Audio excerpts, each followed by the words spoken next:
Hello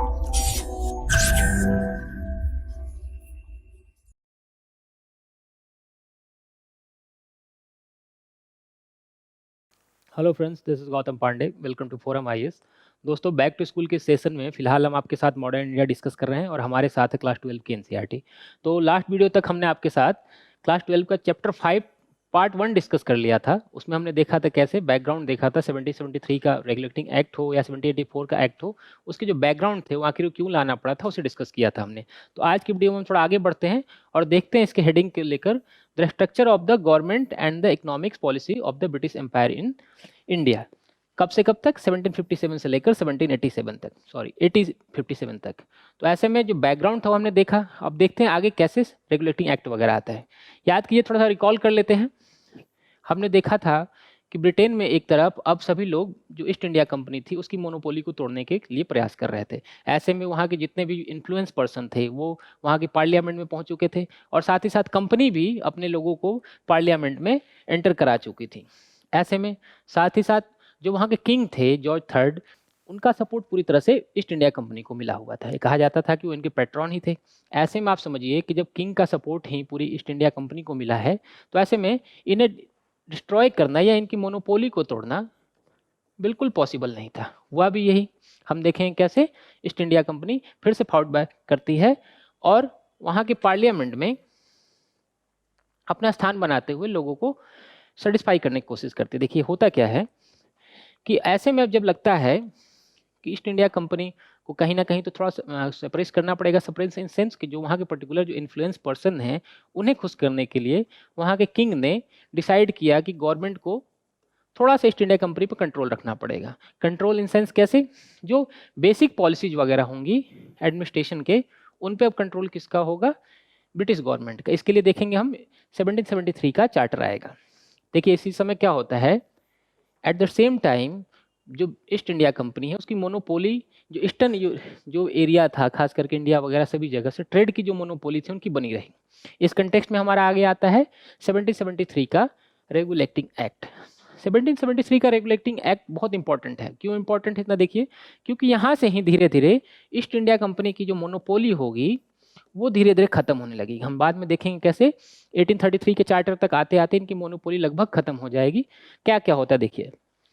1773 का जो charter था इसलिए इंपॉर्टेंट हो जाता है क्योंकि इस चार्टर के तहत जो कोर्ट ऑफ डायरेक्टर था कंपनी का, उसकी जो कॉन्स्टिट्यूशन था उसे चेंज कर दिया गया। कंपनी के अपने कोर्ट ऑफ डायरेक्टर थे, हमने पहले भी आपके साथ डिस्कस किया था। ऐसे में अब ये डिसाइड हुआ कि कोई भी कोर्ट ऑफ डायरेक्टर जो भी डिसीजन लेगा उसे ब्रिटेन की पार्लियामेंट के सामने रखना पड़ेगा। खास करके कौन कौन से मामले? देखिए, मामला जो सिविल होगा, जो मिलिट्री अफेयर से रिलेटेड होगा और खास करके जो रेवेन्यू से रिलेटेड होगा इंडियन कंटेक्स्ट में। इन सारे मामलों पर कोई भी अगर आप डिसीजन लेते हैं तो उसे सबसे पहले आपको ब्रिटेन की गवर्नमेंट के सामने रखना होगा और वहाँ के लोग अगर इसे पास करते हैं तभी ये आगे माना जाएगा। तो ऐसे में देखिए यहाँ से हम देखेंगे क्या कि ब्रिटिश गवर्नमेंट का इन्फ्लुएंस ईस्ट इंडिया कंपनी पर स्टार्ट हो जाता है। अब जब आपके जो भी कोई कानून बनाना है उससे पहले अगर आप गवर्नमेंट की सपोर्ट लेनी हो तो आप समझिए कि क्या होगा। अब आप उनके सपोर्ट के बिना कोई स्ट्रॉन्ग डिसीजन नहीं ले पाएंगे। साथ ही साथ जो गवर्नमेंट ऑफ बंगाल था अब गवर्नर जनरल के नाम से जाना जाने लगा और उसके साथ जो उसकी काउंसिल थी, काउंसिल में कौन कौन लोग थे? 3 पर्सन थे। हम अलग से इसके साथ आपके लिए डिस्कस करेंगे। 3+1 था, 3 काउंसिल मेंबर थे और एक गवर्नर जनरल था। इन्हें जिनकर मिलकर क्या बनता था? काउंसिल बनती थी। तो ऐसे में बॉम्बे और मद्रास का जो रूल था खास करके दो मामलों में, कौन? वार और पीस के मामले में, वो भी कौन अब देखेगा? Governor general of Bengal. तो 1773 के रेगुलेटिंग एक्ट में एक इंपॉर्टेंट पॉइंट का निकल कर क्या आया कि गवर्नर जनरल बंगाल का, यहाँ पे एक ध्यान रखना जरूरी है, इंडिया का नहीं। उस समय तक गवर्नर जनरल इंडिया का नहीं माना जाता था, वो बंगाल का गवर्नर जनरल माना जाता था। उसके जो काउंसिल मेंबर थे वो सिर्फ बंगाल के गवर्नमेंट के लिए मैटर करते थे और साथ ही साथ हमारा बॉम्बे और मद्रास का जो वॉर एंड पीस का मामला होगा वो भी उन्हें देखना होता था। यहाँ पर देखेंगे हम कैसे बाद में पूरा का पूरा जो India, governor general of India और जो मद्रास और बॉम्बे हैं उनके भी सारे मैटर, जो भी मैटर होंगे वो उसके अंडर में आ जाएगा। वो हम आगे देखेंगे। देखिए और क्या होता है 1773 के एक्ट में, एक इंपॉर्टेंट काम होता है, अक्सर एग्जाम्स में खास करके प्री वगैरह में पूछा जाता है कि कोर्ट जो थी सुप्रीम कोर्ट ऑफ कलकत्ता कब बनी थी? तो ये 1773 के एक्ट के तहत ही बना था। किसके लिए? वहाँ के जो ब्रिटिशर्स थे, यूरोपियंस थे, उनके लिए, उनके जो एम्प्लॉय थे और खास करके जो कलकत्ता के पर्सन थे उनके लिए बनाया गया था। क्या? एक सुप्रीम कोर्ट ऑफ कलकत्ता 1773 के एक्ट के तहत। तो ये पॉइंट हम याद रखेंगे। देखिए यहाँ पर क्या हुआ, 1773 का जो एक्ट था वो इतना इंपॉर्टेंट नहीं रहा, इतना पावरफुल नहीं रहा कि पूरी की तरह से जो ईस्ट इंडिया कंपनी थी उसके पावर को सप्रेस कर सके या उनकी मोनोपोली को तोड़ सके। कुछ कुछ प्रॉब्लम्स भी हुई। कौन कौन सी प्रॉब्लम्स हुई उसे थोड़ा देख लेते हैं, उसके बाद हम आगे बढ़ेंगे। देखिए देखा गया कि जो गवर्नर जनरल है उसके साथ 3 काउंसिल मेंबर भी हैं। अब उन तीनों के सपोर्ट के बिना गवर्नर जनरल बिल्कुल भी ज़्यादा पावरफुल नहीं रहा, कोई भी नया डिसीजन नहीं ले सकता। क्यों? क्योंकि उसे कम से कम 1-2 लोगों का सपोर्ट तो चाहिए, तभी जाके उसके ऑर्डर जो है माने जाएंगे। ऐसे में ये मैटर जो था, ये कॉन्फ्लिक्ट बढ़ना स्टार्ट हो गया यहाँ से। अब सभी लोग क्या करते थे, गवर्नर जनरल मान लीजिए कोई डिसीजन लेना चाह रहा है, उसके जो 3 अदर्स मेंबर हैं वो एक साइड हो जाते थे। और ऐसे में उस समय गवर्नर जनरल कौन था हमारा? ये था हमारा Warren Hasting, first governor general, not India, Bengal का। ये पॉइंट हम याद रखेंगे क्योंकि उस समय तक इंडिया का गवर्नर जनरल नहीं माना जा रहा था। तो वॉरेन हेस्टिंग के टाइम में बहुत प्रॉब्लम हुई, कॉन्फ्लिक्ट पे कॉन्फ्लिक्ट होना स्टार्ट हुआ। कभी ये कुछ करना चाहे तो जो इसके काउंसिल मेंबर थे वो इसके सपोर्ट नहीं करते थे। ऐसे में चीज़ें प्रॉब्लम्स बढ़ती चली जा रही थी। प्रॉब्लम कैसे? सबसे इंपॉर्टेंट क्या प्रॉब्लम हुई कि जो 1773 का रेगुलेटिंग एक्ट है वो ब्रिटेन में जो इसके कंपनी और इसके जो अपोनेंट थे उनके बीच जो कॉन्फ्लिक्ट होता था, जो भी ओपोनेंट थे वहाँ पे चाहते थे इनकी मोनोपोली को तोड़ना। ऐसे में जो इनकी कॉन्फ्लिक्ट थी ओपोनेंट वाली, सॉरी, ये सॉर्ट आउट नहीं हो पा रही थी। ऐसे में ब्रिटेन की गवर्नमेंट को लगा कि कहीं ना कहीं एक नए कानून की, ज़्यादा स्ट्रॉन्ग कानून बनाने की ज़रूरत है। इसी कंटेक्स्ट में हम देखेंगे आगे। ऐसे में 1773 के जो भी कानून था उसमें जो कमियां थी, जिसमें जो डिफेक्ट थे उसे दूर करने के लिए 1784 में एक नया चार्टर लाया गया और इस चार्टर को ही पिट्स इंडिया एक्ट के नाम से जाना जाता था। पिट्स इंडिया एक्ट कभी अगर आता है तो इसे हम 1784 के नाम से ही जानेंगे। ये पॉइंट हम याद रखेंगे। यहाँ पर जो ब्रिटिश गवर्नमेंट थी उसका कंट्रोल थोड़ा सुप्रीम हो गया, जो ज़्यादा पावरफुल हो गई पहले कंपेरिजन में। हम देखेंगे कैसे पूरे के पूरे जो कंपनी अफेयर्स था और जो एडमिनिस्ट्रेशन था इंडिया में उस पर अब ब्रिटेन गवर्नमेंट का पहले से ज़्यादा इन्फ्लुएंस हो गया। इनका कैसे हुआ जिसे हम डिस्कस करेंगे। देखिए यहाँ पर पिट्स इंडिया एक्ट में 6 कमिश्नर अपॉइंट किए गए इंडियन अफेयर्स के लिए खास करके, और इसमें कैबिनेट के जो 2 मिनिस्टर भी थे। ये पॉइंट हम याद रखेंगे। कभी भी अगर क्वेश्चन आता है जो 6 काउंसिल कमिश्नर बनाए गए थे, क्या उनमें ब्रिटेन की गवर्नमेंट के कैबिनेट के मिनिस्टर थे? तो बिल्कुल थे। 2 कैबिनेट मिनिस्टर को अपॉइंट किया गया था इनमें साथ में साथ, जो बोर्ड ऑफ कंट्रोल के नाम से जाना गया। बोर्ड ऑफ कंट्रोल याद रखिए, बोर्ड ऑफ कंट्रोल पहले से अब ज़्यादा पावरफुल होगा, ये पहले वाला नहीं रहा, काउंसिल की तरह नहीं रहा। तो बोर्ड ऑफ कंट्रोल क्या क्या करेगा आप देखते हैं आगे। देखिए बोर्ड ऑफ कंट्रोल का सबसे इंपॉर्टेंट काम क्या हुआ कि जो काउंसिल थी और जो डायरेक्टर्स थे कंपनी के, उनके कामों को पूरा का पूरा डिसाइड करना इसके अंडर में आ गया। ऐसे में जो भी इम्पोर्टेंट अगर कोई काम होगा तो ये एक डायरेक्ट सीक्रेट मिशन भी, सीक्रेट कमेटी भी इंडिया को भेज सकता था। ऐसा नहीं कि उसे यहाँ की लोकल बॉडीज हैं उनसे इसे परमिशन लेने की ज़रूरत है। तो यहाँ से ये पॉइंट याद रखना है कि जो हमारा बोर्ड ऑफ कंट्रोल है ये पहले के जो भी कमेटियाँ वगैरह थी उससे ज़्यादा स्ट्रॉन्ग। ये पॉइंट हम याद रखेंगे। आगे देखिए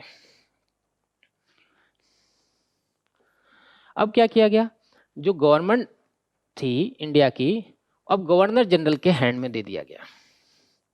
यहाँ से हम देखेंगे क्या, गवर्नर जनरल ऑफ बंगाल नहीं, गवर्नर जनरल ऑफ इंडिया कहा जाएगा। यहाँ से पॉइंट याद रखेंगे। 1784 के चार्टर में ये चेंज किया गया कि अब गवर्नर जनरल ऑफ इंडिया कहलाएगा, नॉट की गवर्नर जनरल ऑफ बंगाल। साथ ही साथ जो मेंबर होंगे इसके काउंसिल के 3 वो अब गवर्नर जनरल के लिए ही रिस्पॉन्सिबल होंगे। ऐसे में थोड़ा पावरफुल हो जाएगा गवर्नर जनरल ऑफ इंडिया जो हमारा है। देखें कैसे आगे।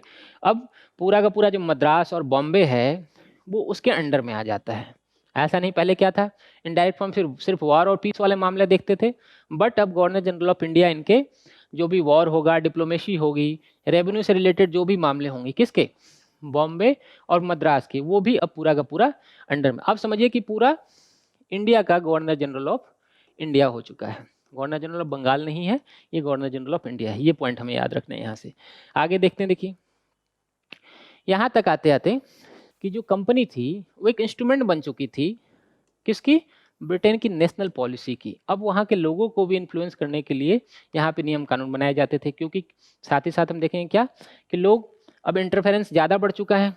अब वहाँ के लोगों को लगने लगा था कि कहीं ना कहीं जो ईस्ट इंडिया कंपनी की मोनोपोली अब जाकर टूट सकती है, और टूटेगी भी कैसे देखते हैं हम। देखिए क्या होता है, 1784 तक जो हमारा चार्टर है, यहाँ तक आते आते ये पॉइंट हमेशा याद रखना है हमें कि जो ईस्ट इंडिया कंपनी है उसकी मोनोपोली इंडिया और चाइना के साथ ट्रेड करने की बनी हुई थी। यहाँ तक इसकी मोनोपोली खत्म नहीं हुई है। यहाँ पूरी की तरह से जो ट्रेड होगा इंडिया और चाइना के साथ अभी भी पूरी तरह से ईस्ट इंडिया कंपनी के हाथ में है। साथ ही साथ जो भी उसके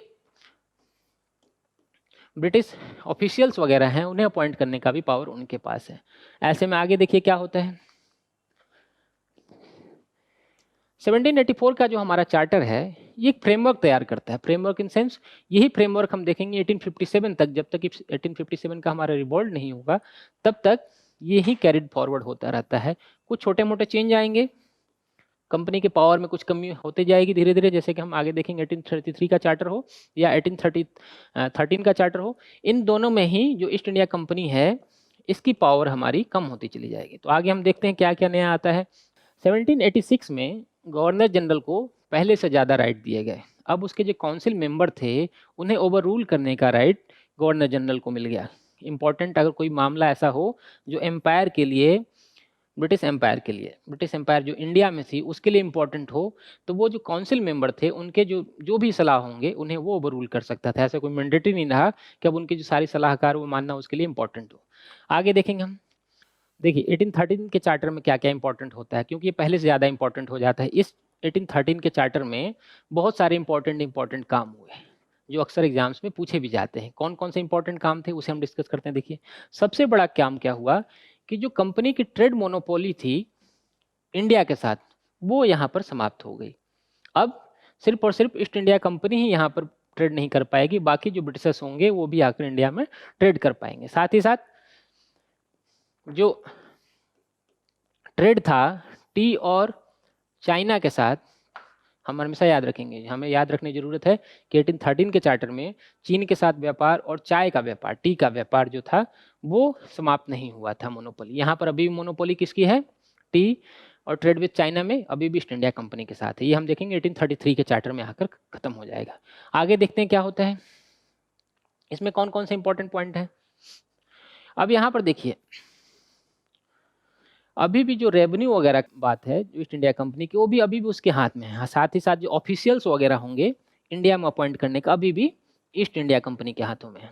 मतलब 1813 का चार्टर दो चीज़ ईस्ट इंडिया कंपनी से छीन लेता है। क्या क्या, एक तो उनकी जो मोनोपोली थी इंडिया के साथ ट्रेड करने की उसे समाप्त कर देते हैं, बट टी और ट्रेड विथ चाइना को ये यहाँ पे कंटिन्यू रहता है। साथ ही साथ जो ऑफिशियल अपॉइंटमेंट वगैरह था लोगों का ये करना भी इनके हाथ में रहता है। मतलब कहीं ना कहीं अभी भी ईस्ट इंडिया कंपनी पहले से ज़्यादा पावरफुल है। आगे हम देखेंगे इनकी जो कमियां थी उसे दूर करने के लिए क्या किया जाएगा। इसके बाद आएगा हमारा 1833 का चार्टर। इस चार्टर में आकर लगभग ईस्ट इंडिया कंपनी की पूरी तरह से मोनोपोली समाप्त हो जाती है। कैसे, देखिए यहाँ पर आकर जो टी और ट्रेड विथ चाइना का जो मोनोपोली थी वो भी पूरी तरह से खत्म हो जाता है। एक तो इनकी बची हुई थी चाइना के साथ ट्रेड करने की और टी का व्यापार करने की, तो वो भी पूरी तरह से खत्म हो जाएगा। एट द सेम टाइम क्या होता है कि अब जितने भी डेप्ट होते कंपनी के वो गवर्नमेंट ऑफ इंडिया जो थी, ब्रिटिश गवर्नमेंट ऑफ इंडिया, वो अपने हाथ में ले लेती है। और साथ ही साथ जो इनके पर्सन जो शेयर होल्डर्स थे, जो डिविडेंड था देना, कैपिटल देना था 10%, वो भी अब ब्रिटिश गवर्नमेंट देगी। इनडायरेक्ट फॉर्म में क्या देखिए ब्रिटिश की गवर्नमेंट जो थी अब उन्हें लगने लगा था कि ईस्ट इंडिया कंपनी को धीरे धीरे किनारे करें और पूरी की पूरी तरह से अपने हाथ में ले लेंगे। 1833 के चार्टर में यही हुआ। अब गवर्नमेंट डायरेक्ट रूप से इन्वॉल्व हो गई इंडियन ट्रेड में, पूरी की पूरी इंडियन सब कॉन्टिनेंट में भी, खास करके हम इंडियन ट्रेड की बात करेंगे, यहाँ पर पूरा पूरा उनका इन्वॉल्वमेंट हो गया। अब कंपनी जो स्ट्रिक्ट कंट्रोल थे, बोर्ड ऑफ कंट्रोल हमने डिस्कस किया था आपके साथ, उनके अंडर में ही पूरी तरह से आ गए। तो अब 1833 का जो चार्टर था यहाँ से आकर पूरा का पूरा ईस्ट इंडिया कंपनी कोलैप्स होने लग जाता है। देखिए क्या होता है। अभी भी क्या हुआ, इंडियन एडमिनिस्ट्रेशन वगैरह तो बना रहा है इनका, लेकिन आगे आगे धीरे धीरे इनका पावर कम होता चला जाएगा। देखिए गवर्नर जनरल के पास अब पहले से ज़्यादा अथॉरिटी हो गई। क्योंकि गवर्नर जनरल ऑफ इंडिया के नाम से जाना जाने लगा। और साथ ही साथ जो इसके काउंसिल थे उनके जो भी सलाह वगैरह मान्य था इनके लिए इंपॉर्टेंट नहीं रह गया। तो यहाँ से हम देखेंगे कि जब ईस्ट इंडिया कंपनी का जो पावर था वो गवर्नर जनरल ऑफ इंडिया पूरी तरह से इंजॉय करने लग गया, क्योंकि उसे पूरा का पूरा राइट भी मिलने लगता है और चीज़ें चेंज होने स्टार्ट हो जाती हैं। यहाँ पर हम देखेंगे क्या है कि यहाँ तक आते आते इंडियन लोगों को जो एडमिनिस्ट्रेशन था उसमें पार्ट नहीं बनाया गया था। ऐसा नहीं कि जो ब्रिटेन की गवर्नमेंट सरकार चला रही थी यहाँ पे इंडियन लोगों को पार्टिसिपेट किया गया था। अभी भी क्या थे, इंडियन लोग किनारे थे, उनके ऊपर ही पूरा का पूरा ब्रिटिश गवर्नमेंट रूल कर रहा था। आगे देखिए यहाँ से क्या होता है, एडमिनिस्ट्रेशन का एक नया सिस्टम क्रिएट होता है। कहाँ से, हम 1833 के चार्टर की बात कर रहे हैं। उसके बाद जो नए नए चेंजेज आएंगे पूरा का पूरा ब्रिटेन गवर्नमेंट हावी होने लगेगा इंडिया पर।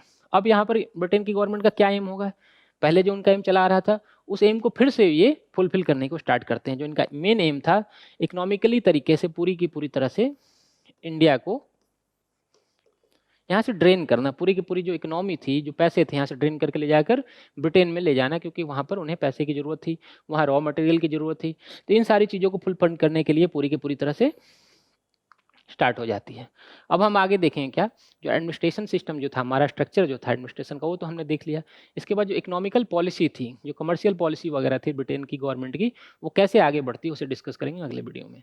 तो मिलते हैं फिर अगले वीडियो में, फिलहाल के लिए इतना ही। Thanks for watching. Current Affairs by ForumIAS is an all-in-one program that covers the dynamic aspect of the syllabus from both prelims and mains perspective. Last year, we have helped more than 100 students crack IAS with our current affairs classes.